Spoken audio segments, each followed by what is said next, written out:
Et enfin, on va adapter la notion de projecteur à l'orthogonalité. On va obtenir donc des projecteurs orthogonaux. Alors déjà, une première propriété, c'est que lorsqu'on a la dimension finie, en réalité, f et f orthogonales sont supplémentaires de par la dimension. Dans le cas général, on sait qu'ils sont en somme directe, mais on ne sait pas forcément s'ils sont plus supplémentaires. Autrement dit, ça veut dire que la dimension de l'orthogonale, c'est dimension de E moins dimension de f, et donc l'orthogonale de l'orthogonale, c'est l'espace de départ. C'est quelque chose qui est involutif. Ça permet de définir les projecteurs orthogonaux. Alors ça permet de définir un projecteur orthogonal parce que bien sûr on a deux espaces supplémentaires et donc on va pouvoir dire c'est le projecteur sur f le long de f orthogonal, et donc on obtient une notion de projecteur dont les directions propres sont orthogonales, et en plus on a une formule qui donne directement l'expression du projecteur si on dispose simplement d'une base orthonormée de l'espace sur lequel on projette. On récupère simplement les coordonnées, bien sûr, à l'aide du produit scalaire. Voilà, et enfin, on a l'inégalité de Bessel. L'inégalité de Bessel dit que la norme du vecteur projeté est forcément inférieure ou égale à la norme du vecteur total. Donc, en quelque sorte, le projeté va être plus court que le vecteur total. Et on peut même raffiner ça, c'est-à-dire que le projeté atteint la distance minimale. C'est-à-dire que si on a un espace f, un espace vectoriel f, et qu'on veut en fait savoir quelle est la plus courte distance entre un vecteur y, en général ça fait entre un point et donc un espace, la plus courte distance, c'est pas forcément celle-là, donc la plus courte distance est atteinte par le projeté orthogonal, c'est-à-dire que ici, ce point-là, ce serait le projeté orthogonal du vecteur y, et la plus courte distance est donc atteinte par ce projeté, c'est-à-dire que la distance entre f et y, alors entre f et x par rapport à mon énoncé, donc c'est la distance entre f et x d'un point quelconque y. Donc si on a un point quelconque y qui bouge sur f, y est optimal lorsqu'il vaut le projeté, et donc c'est ça la distance minimale, c'est celle qui est atteinte par le projeté orthogonal. Donc on va démontrer les propriétés. Donc pour E de dimension finie, autrement dit simplement E euclidien, si on a f un sous-espace, on va déjà l'écrire comme étant vect de B1 jusqu'à BP, donc c'est un sous-espace de dimension n, alors que l'espace total est de dimension n.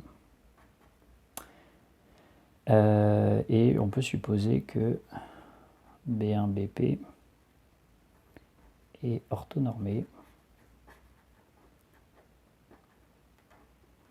Alors pourquoi on peut supposer la base orthonormée? Parce qu'on sait que de toute façon, on pourrait prendre une base de quelconque parce que les bases existent en dimension finie, et après on peut l'orthonormaliser à l'aide de Gram-Schmidt. Donc on peut toujours supposer que les bases qu'on prenne sont orthonormées.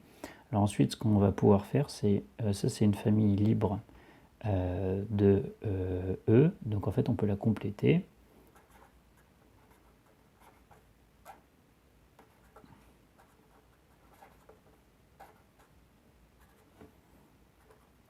La famille en B1, etc., BP, puis après BP plus 1, etc., jusqu'à Bn. Alors c'est pareil, on pourrait compléter avec en une base quelconque, base de E,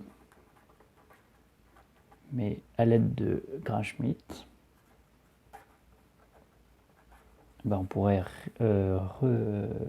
appliquer le procédé d'orthonormalisation de Gram-Schmidt et donc rendre cette famille orthonormée. Donc à l'aide de Gram-Schmidt, on peut la supposer orthonormée.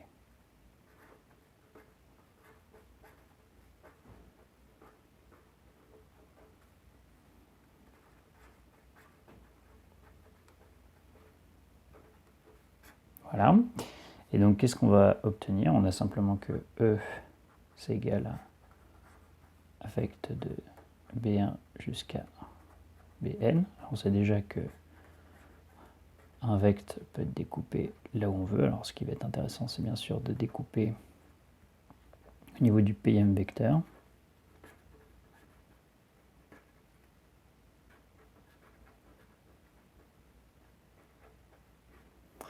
Voilà, donc on obtient ici B1, BP, BP plus 1 jusqu'à Bn. Donc ils sont en somme directe, ça c'est un résultat qu'on a vu en dimension finie. On sait déjà que lui vaut f, et donc la seule chose qui nous reste à démontrer, c'est que lui c'est bien f orthogonal.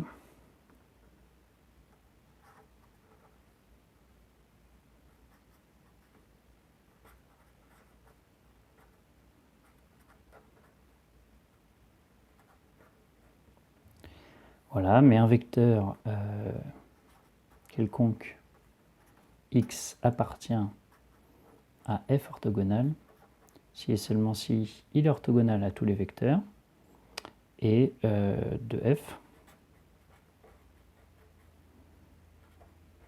Je vais passer tout de suite au produit scalaire.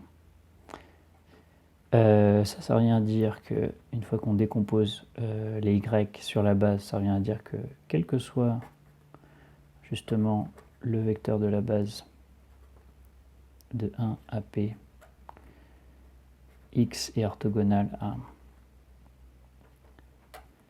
c'est bi, et une fois qu'on écrit x comme étant décomposé dans la base, c'est-à-dire x s'écrit de toute façon comme étant la somme pour k égale 1 jusqu'à n des x scalaires bk contre bk, le fait de dire que les coordonnées, les p premières coordonnées sont nulles, ça veut juste dire qu'il ne dépend que des dernières coordonnées. Ça veut dire si et seulement si x appartient au vecte des p plus 1 derniers, des n-p derniers. Autrement dit, on obtient bien que cet espace-là, c'est f, et cet espace-là, c'est f orthogonal, donc ils sont bien en somme directe. F et f orthogonal sont en somme directe.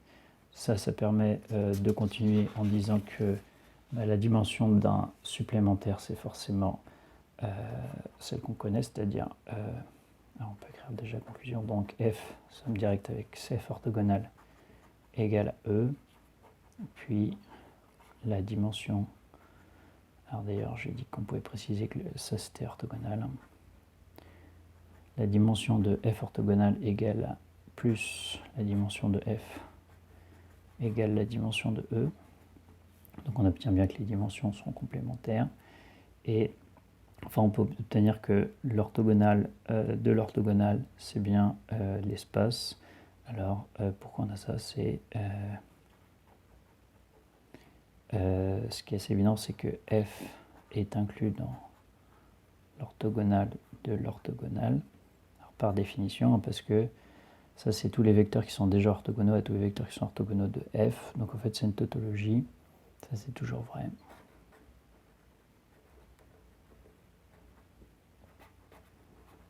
Et par contre, ce qui est hypothétique, c'est l'inclusion réciproque. Est-ce qu'on peut l'avoir? En fait, en général, on ne peut pas l'avoir. Par contre, on peut calculer la dimension ici. Donc, la dimension de f orthogonale, ça vaut donc la dimension de E moins la dimension de f orthogonale, ce qui est égal à la dimension de E moins la dimension de E moins la dimension de f, ce qui est égal à la dimension de f. Donc en fait, c'est deux espaces qui sont inclus l'un dans l'autre et qui ont la même dimension, donc forcément, ils sont égaux.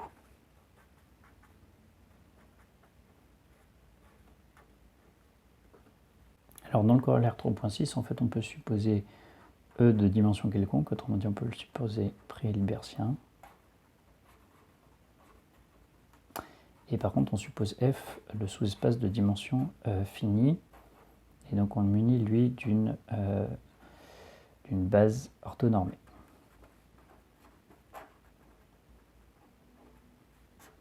Voilà, alors pour que l'expression du projecteur soit bien celle qui a été définie, donc on va dire qu'il suffit que x s'écrive comme étant pf de x plus donc x moins pf de x, avec cette partie-là étant dans f, et l'autre partie étant dans f orthogonale.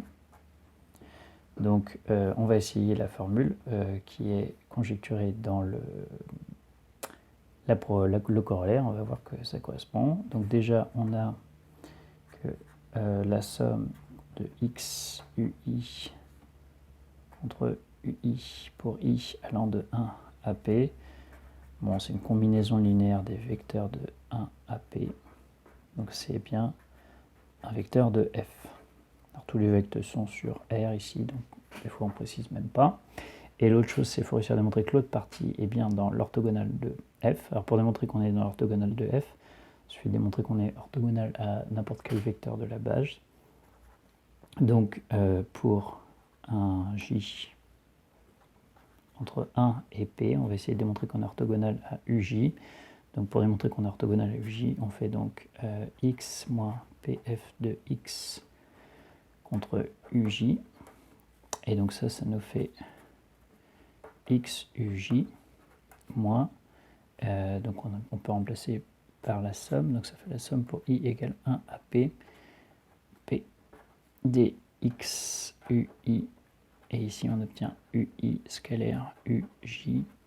Ici on obtient bien sûr delta ij étant donné que c'est déjà une base orthonormée. Et donc ici on obtient, c'est lorsque i égale j que c'est non nul, donc ça fait x scalaire uj moins x scalaire uj, ce qui vaut 0. Donc le x moins pf de x, en fait, est orthogonal à n'importe quel uj, donc il est orthogonal à n'importe quel vecteur de f.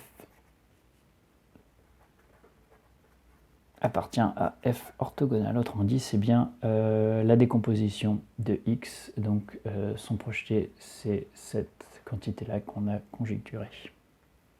Donc on va faire l'inégalité de Bessel.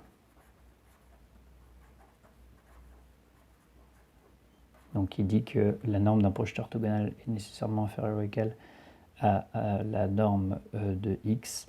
Alors en fait c'est donc on pourrait presque dire un corollaire de ce qu'on vient de voir, c'est-à-dire que on sait que si on fait pf de x plus x moins pf de x, bien sûr ça vaut x, mais ce sont des vecteurs qui appartiennent respectivement à f et à f orthogonaux. Autrement dit, entre eux ils sont orthogonaux en particulier.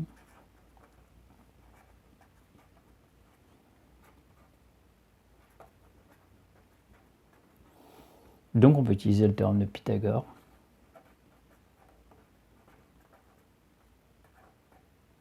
Qui dit que la norme de x au carré égale à la norme de pf de x au carré plus la norme de x moins pf de x au carré, ce qui est donc au moins égal à la norme de pf de x. Et donc on obtient bien que, en repassant la racine carrée, le projeté, la norme du projeté est plus petite que la norme du vecteur.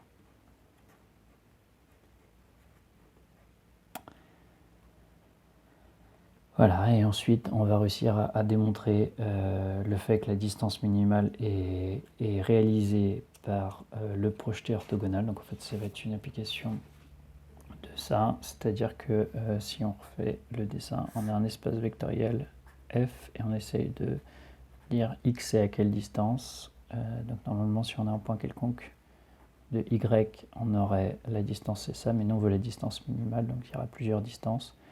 La distance minimale est donc réalisée par le projeté orthogonal. Donc on a ça, la pf de x. Donc ce qu'on va juste démontrer, c'est que si on prend une autre distance que celle-ci, elle est forcément plus grande. Donc en fait, si on prend un y quelconque dans f, on va dire que la distance entre x et y, je voudrais qu'elle soit plus grande que la distance entre x et pf de x. Alors de la même manière, ce qu'on peut dire, c'est qu'on va décomposer donc le x moins y. Le x moins y, bah, ça vaut donc le x moins pf de x plus pf de x moins y. Ce vecteur-là, il appartient donc à f orthogonal. Ce vecteur-là, c'est une combinaison linéaire de deux vecteurs de f, donc il appartient encore à f. et on obtient pareil. Alors si par exemple on peut passer au carré, que ça vaut la norme de x moins pf de x au carré plus la norme de pf de x moins y au carré. Autrement dit, c'est supérieur ou égal à x moins pf de x au carré. Donc en fait, cette norme-là est forcément supérieure ou égale à ça. Autrement dit, ça c'est une borne inf, et on peut regarder quand est-ce qu'elle est atteinte, pour quelle valeur de y elle est atteinte. C'est lorsqu'il y a égalité avec égalité, si et seulement si. Alors le cas d'égalité ici va juste dire, c'est lorsque le terme de droite ici est nul. Donc c'est lorsque p de x moins y, la norme vaut 0. D'après la propriété de séparation, c'est simplement lorsque y vaut pf de x, autrement dit, le projeté est l'unique point auquel on atteint la distance minimale. Ce qui nous donne bien sûr le résultat attendu, c'est-à-dire que la distance entre un point x et un espace f, ce qui par définition est la borne inf pour n'importe quel vecteur dans l'espace entre x et ce vecteur, elle est atteinte par le projeté orthogonal, et c'est l'unique point qui l'atteint.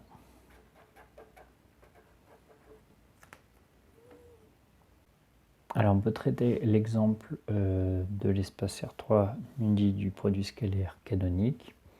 Alors si on prend un sous-espace vectoriel qui serait donné par une équation x plus y moins z égale 0, autrement dit un plan, et un vecteur, on peut essayer de déterminer la distance du plan au point. Alors il nous faut donc écrire cette chose-là comme étant un espace engendré. Donc par exemple on a x est égal à moins y plus z, alors autrement dit ça nous fait en y c'est moins 1, 1, 0, et en z ça fait 1, 0, 1. Voilà, et ensuite on va essayer d'orthonormaliser cette base pour pouvoir calculer le projeté orthogonal sur f. Donc ça c'est une base U1 par exemple égale moins 1, 1, 0, et U2 égale 1, 0, 1. Ça fait une base de f, mais une base quelconque. Maintenant on va le rendre orthonormal. Donc déjà on fait la norme de U1, alors la norme au carré vaut 2. Donc on va poser B1 égale à 1 sur racine de 2 fois le vecteur, pour juste renormaliser. Et ensuite on va poser B2 tilde est égal à U2 moins la composante suivant B1, ce qui nous fait 1, 0, 1, moins, alors il va y avoir un facteur 1 sur racine de 2, et ici aussi, donc il ressort la norme. Et quand on fait ça, donc les produits scalaires ici, ça nous fait moins 1 fois la direction, ce qui est égal à, alors ici ça fait 1, ici ça fait 1,5, et ici 1,5. On peut vérifier que c'est bien un vecteur de f. Voilà, et ensuite on peut calculer la norme de B2 tilde au carré. Donc ça fait 1,5 au carré,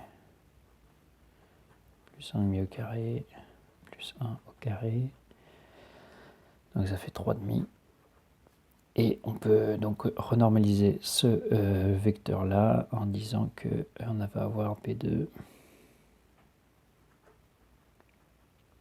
égale, alors ça nous fait racine de 2 sur 3, 1,5, 1,5, 1. On peut dire 1 sur racine de 6, 1, 1, 2.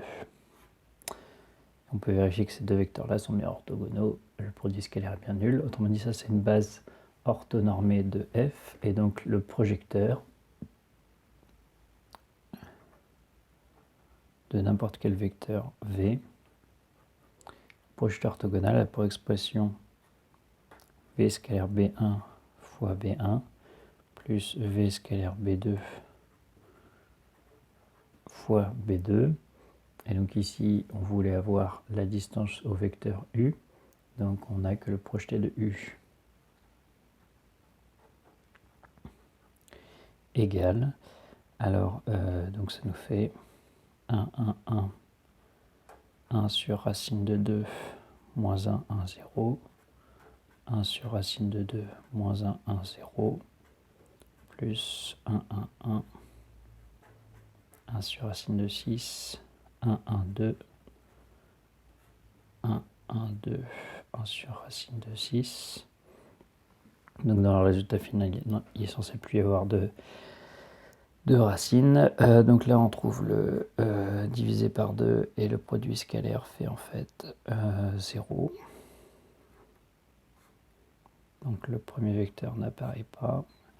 Et le deuxième, on a un produit scalaire égal à 4 divisé par 6. 1, 1, 2. Donc ça, c'est l'image du projeté orthogonal. Et enfin, on obtient donc que la distance entre U et F est réalisée au niveau du projeté orthogonal. Donc c'est la norme de U moins PF de U,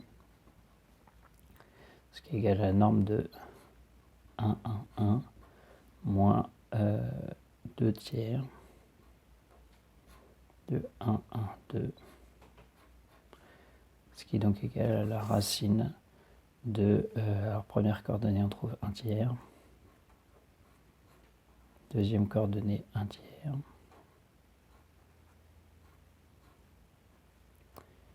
et dernière coordonnée on trouve 1 moins 4 tiers, ça fait moins 1 tiers. Autrement dit, on trouve 1 sur racine de 3 ou racine de 3 sur 3.